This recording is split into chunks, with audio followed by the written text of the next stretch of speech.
नाज़रीन, एक बार फिर हम आपके साथ मौजूद हैं और अब बात होगी भारत और पाकिस्तान के हवाले से।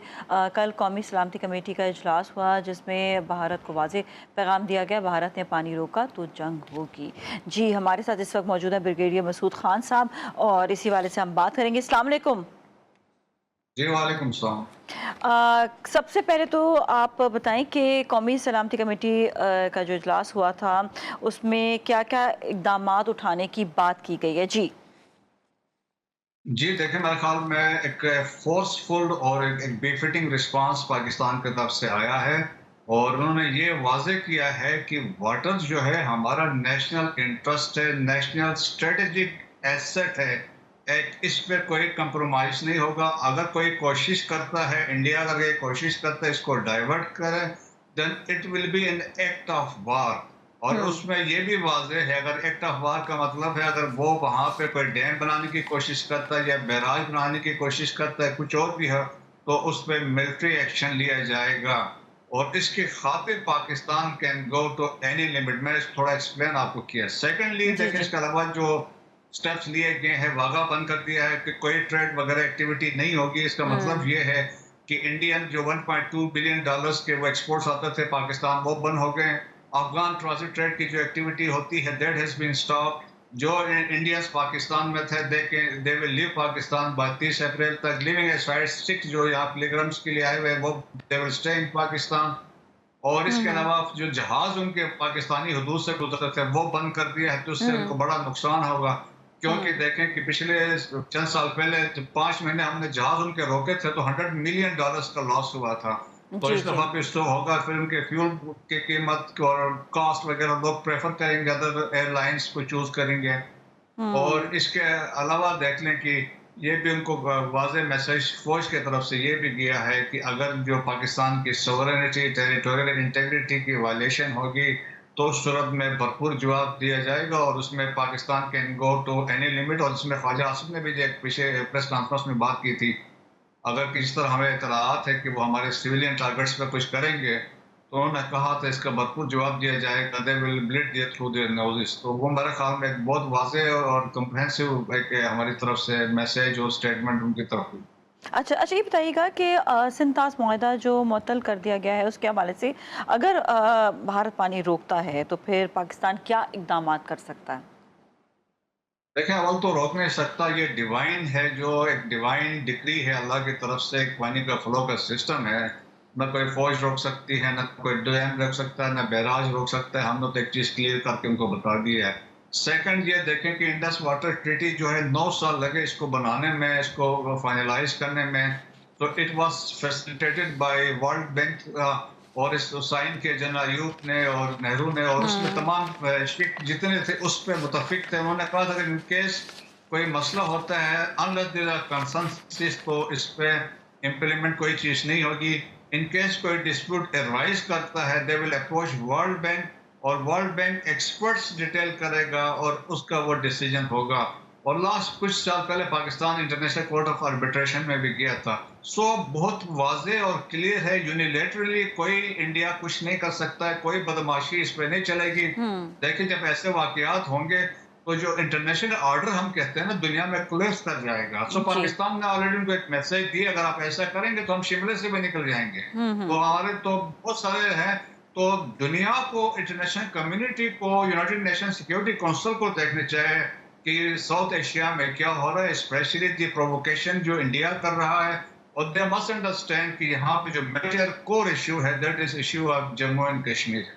अच्छा, आई हैव क्वेश्चन कि जो पानी के रोकने की बात हो रही है तो भारत ऑलरेडी दरियाओं पर अपने डैम्स भी बना चुका है और वो कनाल्स करने की वो बात कर रहा है मज़ीद। तो मुझे ये बताइएगा कि वॉलेशन तो वो ऑलरेडी एक लिहाज से उसने कर ही दिया और जब उसका दिल आता है वो पानी खोल देता है विदाउट इन्फॉर्मिंग, जिसकी वजह से हमें पिछले सालों में जो है सैलाब की सूरत हाल जो आपने देखी है और जिससे बहुत नुकसानात भी हुए हैं। जी हाँ, देखिए ये दिस इज वेरी अनफॉर्चुनेट। इससे तरह होता रहा है, जो अंडरस्टैंडिंग भी थी और ये तीन चंद साल पहले तक ये ब्लॉकर एक्ट को फॉलो किया जा रहा था। बाय डिजाइन जब से बीजेपी वाले आए हैं, आरएसएस वाले आए हैं, देखें उन्होंने वो इनकी हमेशा कोशिश है कि पाकिस्तान को किसी तरीके से नुकसान पहुंचाया जाए। दैट्स वाई आपको वार्न नहीं करते हैं। जिस तरह बाकी जो कंस्ट्रक्शन उन्होंने की है, डैम बनाए हैं, वो भी वायलेशन में की है और उसमें हमारे पीछे बातचीत भी वैसे इनके आपस में होती रही है। लेकिन वो अपने एक व्यू पॉइंट को लेके पाकिस्तान के पास बहुत पानी जा रहा है, स्पेशली वो कहते हैं जो ईस्टर्न वेस्टर्न रिवर जो हमारे पास है उसमें ज़्यादा है as compare to eastern rivers हैं। तो लेकिन इसके बावजूद जब हम कोशिश कर रहे थे कि वर्ल्ड बैंक में जाएँ या जो सारसी जिन्होंने किया वहाँ पे वो जाने को तैयार नहीं है।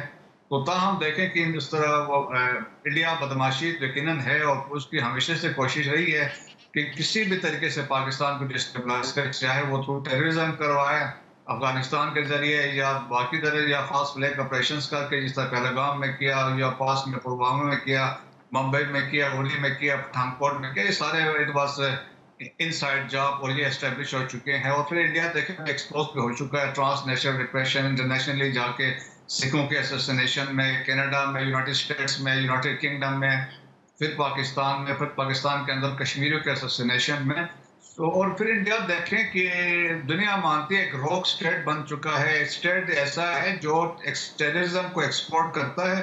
अमेरिका न्यूयॉर्क में तो केस चल रहा है निखिल गुप्ता जो प्लॉट जो उसने किया था टू असैसिनेट गुरवंत सिंह पन्नू को, और अभी उसमें केस चल रहा है, जस्टिस डिपार्टमेंट वाले केस चला रहे हैं और विकास यादव जो था रॉ हैंडलर जो रॉ का ऑफिशियल है वो इंडिया से उन्होंने कहा इसको आप एक्सट्राडाइट करके भेजें।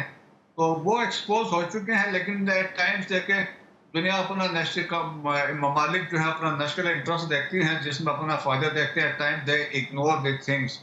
हमें अपना नेशनल इंटरेस्ट देखना चाहिए। हमारा जिसमें इंटरेस्ट होगा हमें उसी को फॉलो करना चाहिए। अच्छा बताइएगा ये जो जब पाकिस्तान में भी कनाल्स की बात हो रही है, पंजाब में कनाल्स की बात हो रही है, इसके हवाले से भी ज़रा बताइएगा कि इसको जो है सिंध की तरफ से इसको जो है सिंध हुकूमत की तरफ से नेगेटिव लिया जा रहा है कि हमारा पानी बंद हो जाएगा अगर ये कनाल्स ओपन होंगी बनेंगी, तो फिर इसके हवाले से बताइएगा आप क्या कहते हैं? मेरे ख्याल में कल अच्छी डेवलपमेंट हुई है प्राइम मिनिस्टर के साथ और बिलावल भुट्टो की मुलाकात हुई है। उन्होंने इस कंसर्न से उन्होंने एग्री किया है कि 2 मई को काउंसिल ऑफ कॉमन इंटरेस्ट जो है सीसीआई की मीटिंग होगी, वहां पर जब बैठ के दे विल डिसाइड कि कैनाल्स पर फैसला होगा।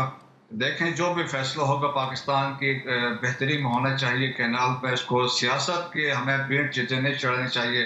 पास में हमने भी देखा है जो हमें पाकिस्तान को नुकसान हुआ। आपके पाकिस्तान एक ज़रीब मुल्क है, उसके लिए यू रिक्वायर पानी और आपके पास देखें ओवर ऑलमोस्ट 4 मिलियन है। अब तकरीबन मेरे ख्याल में 4.8 मिलियन एकड़ ज़मीन आपके पास वैसे पड़ी हुई है जिसको आप काबिल काश कर सकते हैं। उसके लिए आपको पानी तो चाहिए। इसमें तो मेरे सिंध को ख्याल में नुकसान नहीं होगा कोई भी? नहीं, इससे कोई को नुकसान नहीं होगा। इसमें कंटेस्ट देखें कि इसमें जो इंसान है जब इसको किया है तो उसमें सारे लोग बैठे होते थे और फिर ये भी देखना होता है ना किसी सूबे का आप पानी नहीं ले सकते। इसमें तो सब एग्री करते हैं कि किसी न पानी सिंध का आपने लेना है ना पंजाब का लेना है, लेकिन इसी के लिए कंसेंसस है, इसीलिए काउंसिल ऑफ कॉमन इंटरेस्ट में ये बैठेंगे। होपफुली मेरे ख्याल में पाकिस्तान के इंटरेस्ट में जो भी ओके, बेहतर फैसला होगा ठीक है। वही होगा। Will come back to Pakistan और भारत के हवाले से। पाकिस्तान को आलमी ताकतों और दोस्त ममालिक को कितना मुतहरिक होने की ज़रूरत है इस वक्त, करने की ज़रूरत है इस वक्त? देखिए जी मेरे ख्याल में इम्पोर्टेंटली जो इंटरनेशनल कम्युनिटी में स्पेशली जो यूनाइटेड नेशन सिक्योरिटी काउंसिल के ममालिक हैं, अमेरिका का बड़ा किरदारी किरदार इसमें होगा। और इसी तरीके से जब हम रीजन में आते हैं ख़ास तौर मिडिल ईस्ट में सऊदी अरब का बड़ा किरदार है, कतर का बड़ा किरदार है, क्योंकि उन कंट्रीज़ का एक किस्म का इन्फ्लुएंस है इंडिया के ऊपर, तो वो एक दरमियान में आ सकते हैं। लेकिन ये है कि पाकिस्तान किसी ऐसी सूरत में हम जिस तरह हमने कहा कि we are now we have become a hot state, हमने कोई अपॉलॉजी नहीं करनी, हमने कोई रिक्वेस्ट नहीं करना है। बराबरी की बात पे बातचीत होगी और इसमें कोई हमने कहा कि हमारी सॉवरेनिटी पे, टेरिटोरियल इंटीग्रिटी पे, सिक्योरिटी पे, डिग्निटी ऑफ पाकिस्तान पे कोई कंप्रोमाइज नहीं होगा। और इसमें मैसेज में एक वाज़ेह किया गया था जो कल वाला नेशनल सिक्योरिटी कमेटी कि हमने 27 फरवरी 2019 को भी एक पोलाइट तरीके से जवाब दिया था, लेकिन इस दफ़ा आप पंगा लेंगे तो इसके consequences will be catastrophic. Okay जी, बहुत बहुत शुक्रिया आपका शो में शामिल होने के लिए। इसके साथ ही हम जाएंगे ब्रेक की जानिब। ब्रेक के बाद फिर मिलेंगे, हमारे साथ ही रहेगा।